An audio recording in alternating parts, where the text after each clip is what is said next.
Ulanhu served as chairman and secretary of the Party Committee of the People's Government of Inner Mongolia Autonomous Region, chairman of the People's Government of Suiyuan Province, secretary of the Mansuni branch of the Central Committee of the Communist Party of China, commander and political commissar of the Inner Mongolia Military Region, second secretary of the North China Bureau, member of the Political Bureau of the Central Committee of the Communist Party of China, minister of the United Front Work Department, and the State Council Vice Premier, Vice Chairman of the People's Republic of China, Vice Chairman of the Standing Committee of the National People's Congress, Vice Chairman of the National Committee of the Chinese People's Political Consultative Conference, and other important leadership positions.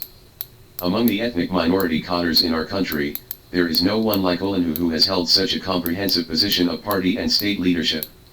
In 1955, Ulanhu was awarded the rank of general and the first-class Liberation Medal, becoming China's first Mongolian senior general. Therefore, his life was full of brilliant and legendary colors. Go deep into the tiger's den to launch the Bailing Temple riot. Ulanhu, formerly known as Yuns and Yunshiu, Ulanhu means son of red in Mongolian. Born on December 23, 1906 in a Mongolian family in Tabu village, Tumzo Banner, Inner Mongolia. In 1923, Ulanhu entered the Beijing Mongolian and Tibetan school to study. Under the guidance and inspiration of Li Dazhao and other communists, he began to accept Marxism. In September 1925, Ulanhu joined the Communist Party of China and became the first batch of Mongolian party members. In October of the same year, he was appointed by the party organization to study at Sun Yat-sen University in Moscow, Soviet Union, and worked as a teaching translator at the school after graduation. During this time, I got in touch with Zhou Enlai, who came to visit Chinese students at the school. In June 1929, Ulanhu was sent back to Inner Mongolia by Chu Kaiubai, the representative of the Communist Party of China to the Communist International. He participated in the establishment of the Ximen Working Committee of the Communist Party of China. Tinder. At that time, the Kuomintang organized clearance and suppression in the Suiyuan area and arrested communists wantonly. Ulanhu withstood a severe test under the White Terror. In 1927, Ulanhu took a picture while studying at Sun Yat-sen University in Moscow, Soviet Union. After the September 18 incident in 1931, Japanese imperialism intensified its instigation and support of pro-Japanese factions in Inner Mongolia. The Central Committee of the Communist Party of China decided to launch an armed struggle in Inner Mongolia, and sent Wang Ruopi and Ji Hehe as representatives of the Central Committee to secretly come to Beodu to get in touch with Ulanhu. Under Wang Ruopi's suggestion, Ulanhu drafted the admonition to Tumut Banner Mongolian People's Letter, and went deep into the suburbs of Beodu, Tumut villages, and mountainous areas to mobilize the masses to fight against donations and taxes. In November, Wang Ruopi was arrested at the Tian Inn in Beodu. Regardless of personal safety, Ulanhu immediately organized a rescue, and promptly hid Jaihe in the village of Tumut. Then Ulanhu sent people to cover them to northern Shaanxi and got in touch with the central government. Ulanhu went deep into the 1st Brigade and 1st Regiment of the Kuomintang Cavalry stationed in Beodu as a covered identity, and did the education and fight for Mongolian officers and soldiers. Many people joined the Communist Party of China and made contributions to covering comrades and providing funds. In September 1933, the Third International sent instructions to Ulanhu, in view of the new situation in which the Japanese army attacked Chahar. He was asked to return to Gaisui immediately and do a good job in the ethnic work in the Suiyuan area, especially to do a good job in supporting the upper echelons of the ethnic groups such as Kingda. Work and win them and the people of the whole country to fight against Japan together. Kingda, that is, Prince Zasak of Sunit Banner and acting leader of the Xilan Gol League, Dumchuk Dongrup, referred to as Kingda, has a strong nationalist ideology and has mobilized more than 20 people from Beijing. An aspiring young man established the student team and appointed Yun Jixian, who he brought back from the Nanjing Senior Military Academy, as the captain of the instructor training student team. They also recruited troops and set up a fully armed security team of thousands of people, stationed in Bailing Temple, an important grassland town, to control several crisscrossing main roads, as the backing of ethnic autonomy. In the summer of 1933, Kingda issued a telegram on Inner Mongolia's high degree of autonomy in the Bailing Temple, and claimed that Genghis Khan was the second, trying to use his power to realize his dream of establishing the Great Mongol Empire. The Chinese Communist Party was very concerned about Kingda's high degree of autonomy activities, and instructed Ulanhu to win over the upper class and not fall to Japan. Ulanhu promptly appointed Yun Qing, Zhao Chen, and others to join the security team in an open capacity, and sneaked into the army several times to publicize the party's ethnic policy and the principles of resisting Japan and saving the country, arousing the national enthusiasm and patriotic awareness of the soldiers. Yun Jixian was Ulanhu's uncle and brother-in-law, and they were classmates in the Nangao and Mongolian and Tibetan schools. In 1924, they joined the Socialist Youth League. At the beginning, he was appointed by King De, and he made a special trip to find Ulanhu to make an idea. Ulanhu very much agreed with Yun Jixian to be an instructor for King De, and asked him to grasp the trend of King De's self-government as soon as possible. In 1934, after the assassination of King De's confidant security captain Han Fenglin, the security captain of Bailing Temple was vacant. Ulanhu managed to arrange Yun Jixian and Zhu Shifu to take up important positions in the security team. Ulanhu also took advantage of King De's opportunity to expand his team, and arranged Communist Party members Zhao Chen, Yun Qing, Zhu Shifu and other progressive young people into King De's team. In 1938, Ulanhu, the second from the left in the front row, took a group photo with some officers and soldiers of the 1st Mongolian Anti-Japanese Armed New 3rd Division. In early February 1935, Yun Jixian reported to Ulanhu that King De was getting closer to Japanese imperialism. There are various indications that it is very likely that King De will seek refuge with the Japanese invaders and become the Emperor of Puli. Ulanhu analyzed, for the sake of the overall situation of the resistance against Japan, we must do our best to fight for King De to resist Japan, do our utmost to be kind and righteous, and try not to allow King De to invest in Japan in the embrace of imperialism. For this reason, Ulanhu personally met King De and persuaded him to resist Japan, but was rejected by King De. After Yun Jixian, Zhu Shifu, Zhao Chen, and others heard about the results of Ulanhu's meeting with King De, they agreed that King De's surrender to the Japanese was a foregone conclusion. Pull the security team out and break with King De. We will riot and break away from King De. Everyone was very emotional and very determined. Afterwards, Ulanhu and everyone planned the preparations for the organization of the riot and the whereabouts after the riot. At this time, Ulanhu learned that King De decided to incorporate all the security forces into the puppet Mongolian army, and went to visit the puppet Manchukuo, and began to openly collude with the Japanese invaders. Ulanhu immediately printed these information into leaflets and distributed them. The once traitorous act of betraying the interests of the motherland and the nation aroused the righteous indignation of the patriotic officers and soldiers. At this time, Li Fengchen, director of the Mongolian Political Council's Inspection Department, led the army to patrol the streets day and night, and King De also ordered Yun Jixian and Zhu Shifu to serve at the Mongolian Army Command in Sunat Right Banner. The sudden change made the situation in Bailing Temple extremely urgent. On the evening of February 20, 1936, Li Sen, an underground party member and traffic officer sent by Ulanhu, rushed to the Bailing Temple overnight, and discussed with Yun Jixian, Zhu Shifu, and others, it is the first to act first, and decided to grab it at 11:30 p.m. on February 22. Riot before the Wang returns. Unexpectedly, the riot plan was discovered by the enemy, and Ulanhu immediately sent Li Sen to inform Yun Jixian and Zhu Shifu of the riot one day in advance. At 2200 hours on the evening of February 21, 1936, the gunshots of the Bailing Temple riots that shocked the whole country started.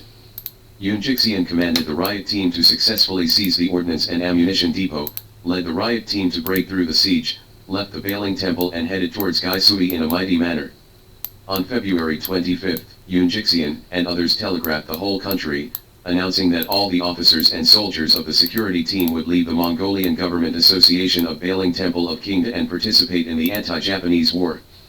The Central Daily on February 26, 1936 publicly disclosed, Yun Jixian, the section chief of the Mongolian Political Council, and others led the crowd to leave the Bailing Temple.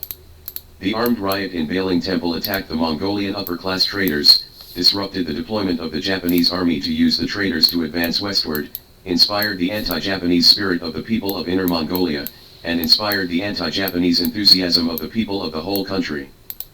At that time, Ulanhu, secretary of the Ximen Working Committee of the Communist Party of China, disregarded his personal safety, went deep into the tiger's den, carried out his work effectively, organized riots decisively, fired the first shot of the Inner Mongolian ethnic armed forces against Japan, and made the party start in the ethnic areas where the revolutionary force was relatively weak.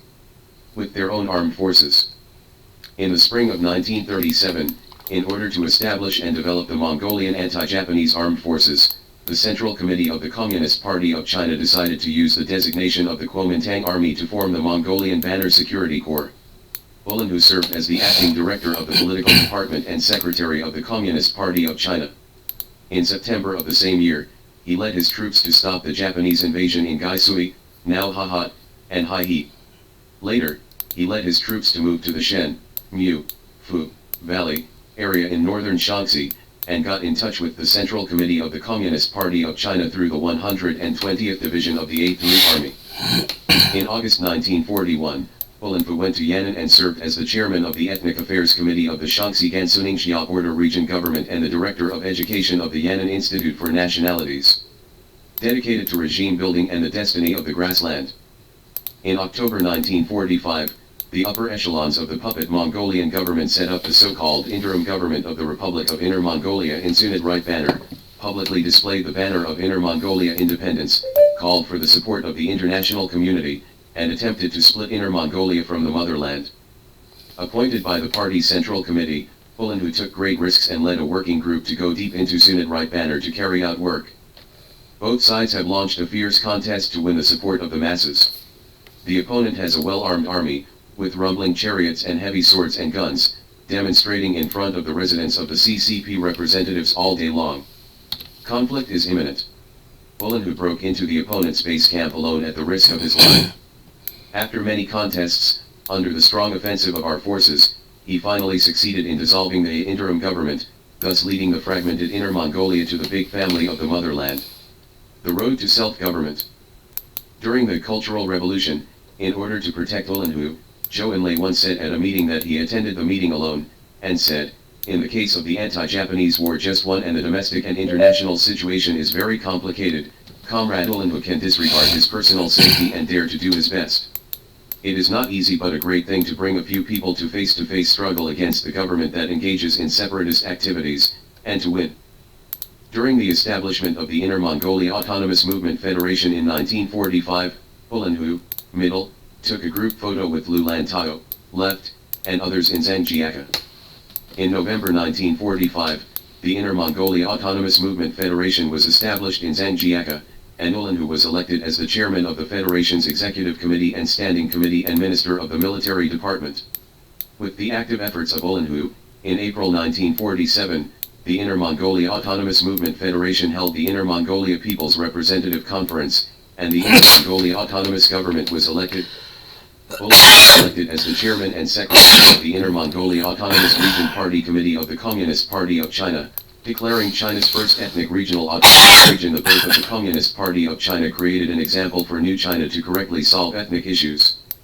During the second plenary session of the 7th Central Committee of the Communist Party of China in March 1949, Mao Zedong and Zhou Enlai had a conversation with Ulanhu. Ulanhu said frankly, "The most urgent request of the Mongolian people is that after the victory of the Chinese Revolution, the territory of Inner Mongolia can be restored in history and the unification of the eastern and western Mongolian regions can be realized." Mao Zedong and Zhou Enlai agreed with Ulanhu's proposition.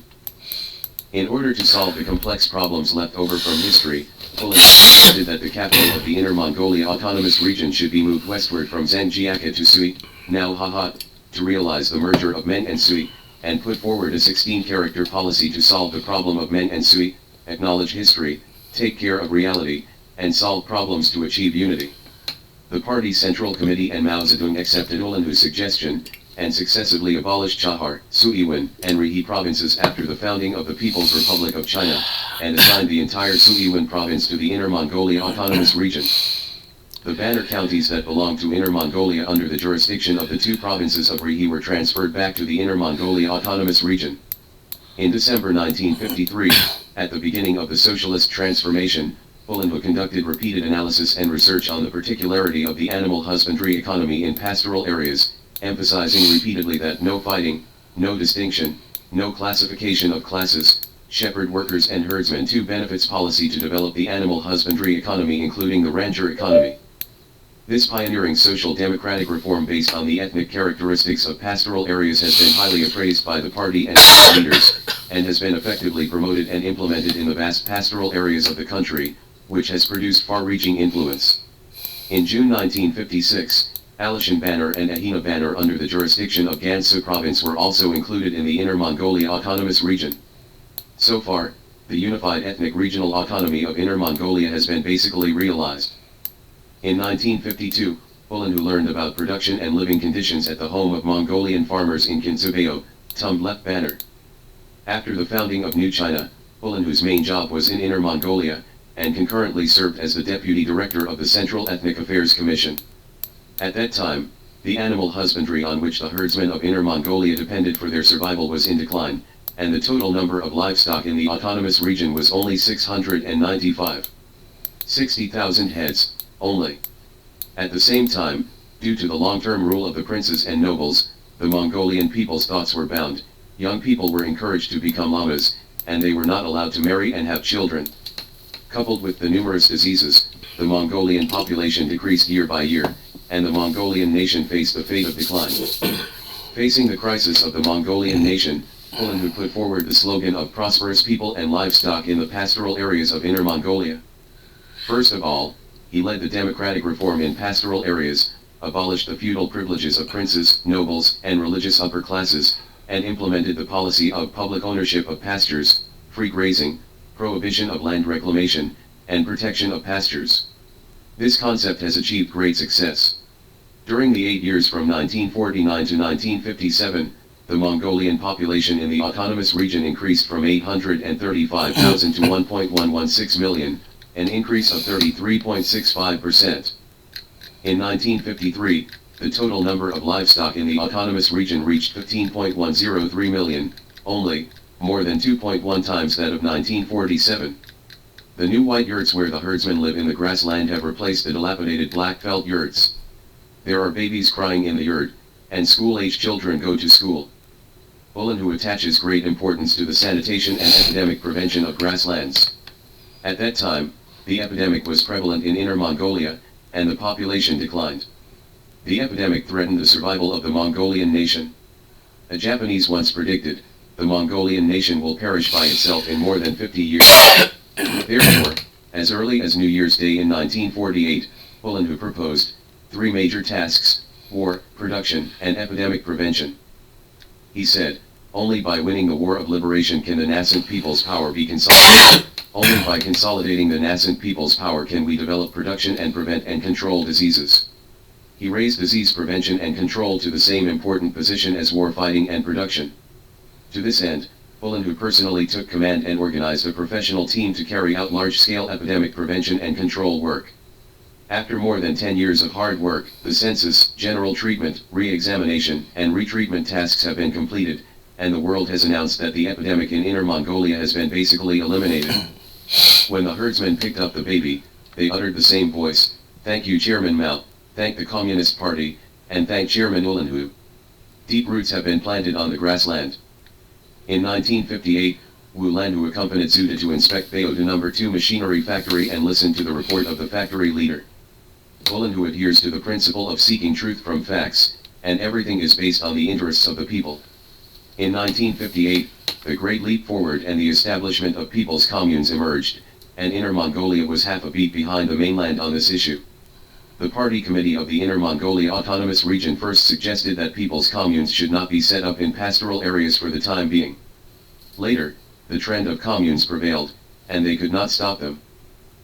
They also proposed that the starting point of people's communes in pastoral areas should be low, because the herdsmen lived scattered, and the ownership of production teams was still implemented, and the shareholding of livestock was still distributed proportionally. And do not engage in group canteens, etc. Due to the sound measures taken, the damage to agriculture and animal husbandry caused by the Great Leap Forward exaggeration has been reduced. In times of economic difficulties across the country, life in Inner Mongolia is much easier. Moreover, Ulanhu also shared the country's worries and took the initiative to allocate a large amount of food to the country. With Ulanhu's great attention and efforts, Baodu Iron and Steel Company, a large-scale modern iron and steel complex, was successfully built on the grasslands of Inner Mongolia.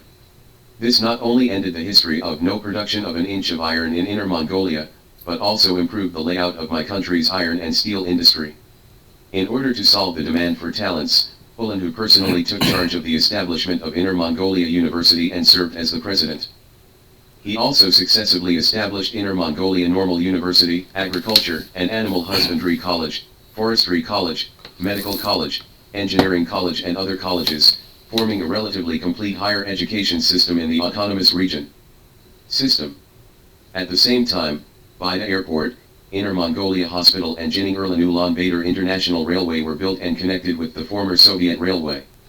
Ulanhu also attaches great importance to the construction of water conservancy projects. The large and small rivers in the whole area were all controlled around 1958, and the Sanchengong Junction project was built in the Hintao area, and many reservoirs such as the Hunglingjin Reservoir were built. These projects have played a major role in the development of water conservancy and the prevention and control of floods. Ulanhu enjoys high prestige in the hearts of the Inner Mongolian people and is revered as the son of the grassland. They say, Chairman Mao is our great savior, and Ulanhu is the leader of our Mongolian people. Boyuntian adopts 3,000 foreign orphans. At the end of 1959, there was a severe shortage of food supply across the country, and the whole of China was in trouble. In dozens of orphanages in Shanghai, Jiangsu, Zhejiang, Anhui and other places, 3,000 orphans are severely malnourished due to insufficient food, and more children are sick and dying young. Leaders of these orphanages appealed to Kang Keqing, chairman of the All China Women's Federation, for help. After reporting to Premier Zhou Enlai, Kang Keqing asked whether it is possible to transfer some milk powder from minority areas. Premier Zhou said, Sister Kang, please discuss with Ulanhu directly to see if he can transfer some milk powder from Inner Mongolia.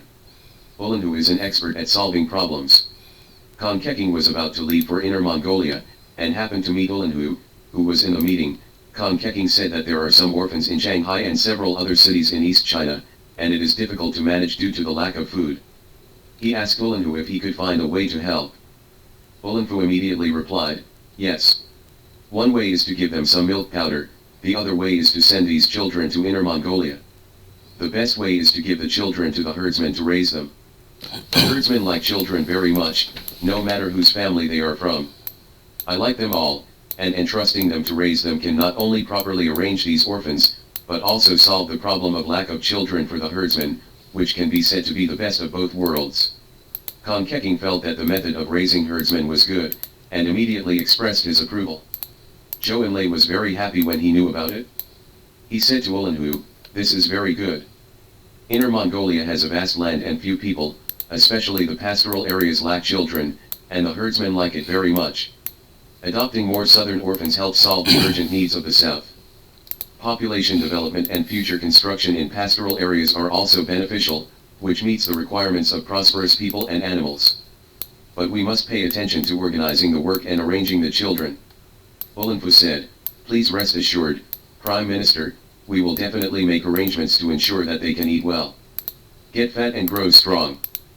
In 1960, Ulanhu inspected Ulanbirmen Nursery. After Ulanhu returned to Hahat, he immediately presided over the Standing Committee of the Inner Mongolia Autonomous Region Party Committee, issued the task of adopting orphans in the south, conveyed Premier Zhou's instructions, set up a special agency for receiving orphans in the autonomous region, allocated special funds, and deployed relevant departments in the leagues and cities to do a good job of receiving and raising orphans. Various preparations for orphans, including clothing, food, housing, and medical care personnel. In this way, from 1960 to 1963, 3,000 orphans from Shanghai, Jiangsu, Zhejiang, and Anhui were accepted throughout Inner Mongolia.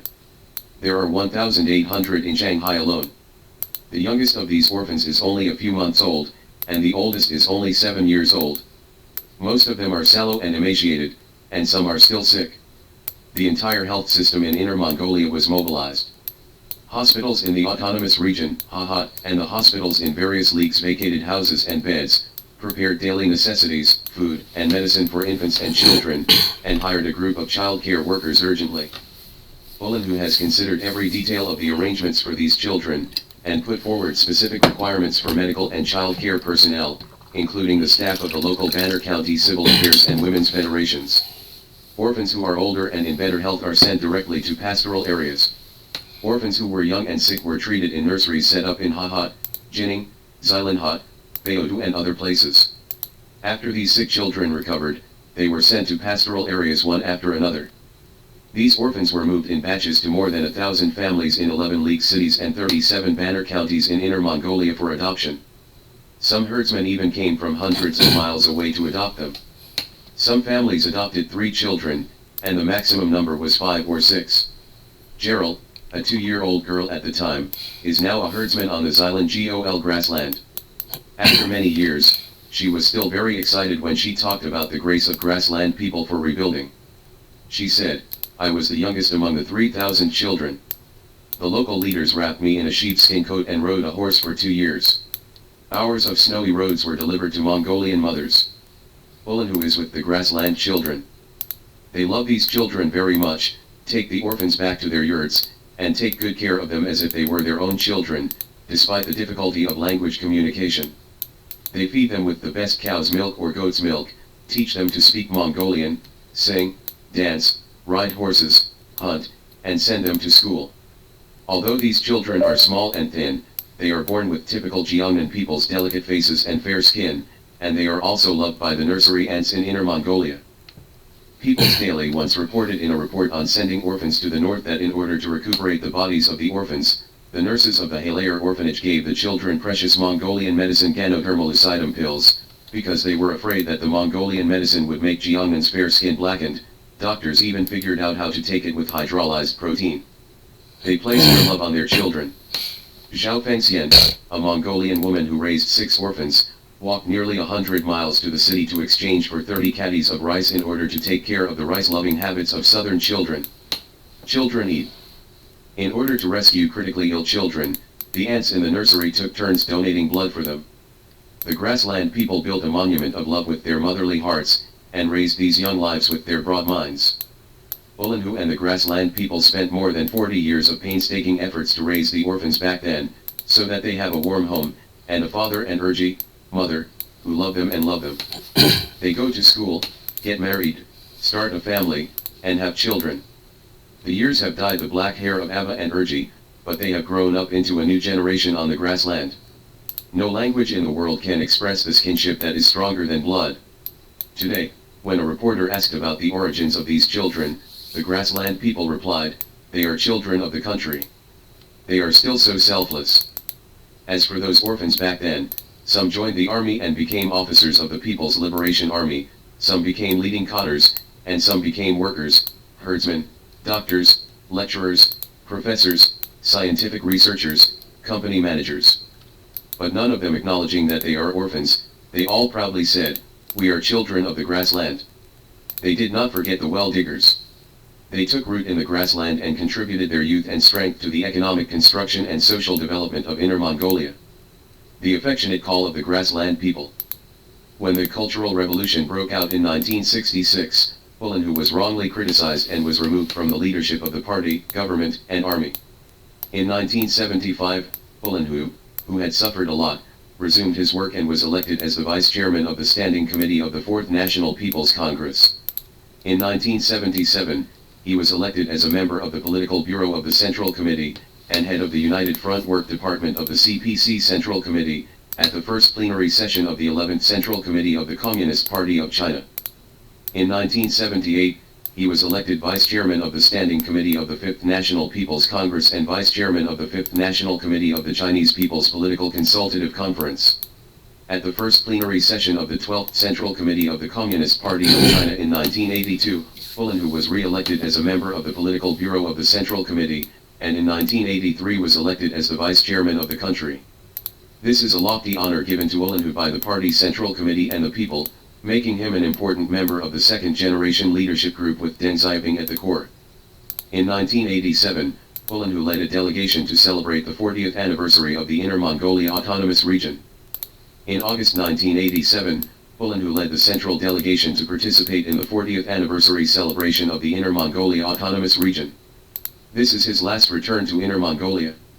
The last activity of the central delegation was to visit the mausoleum of Genghis Khan. When Ulanhu's car approached the mausoleum, more and more people gathered on the road. They are busy in the world, supporting the old and the young, constantly calling Ulanhu's name. Ulanhu made a special trip to his birthplace, Tabo village, to pay homage to the tombs of his parents and brothers. When resting at the Banner guest house at noon, the guards found that there was a sea of people outside the compound, and they waited quietly for Ulanhu to wake up. When Ulanhu knew about it, he said, let's go see everyone."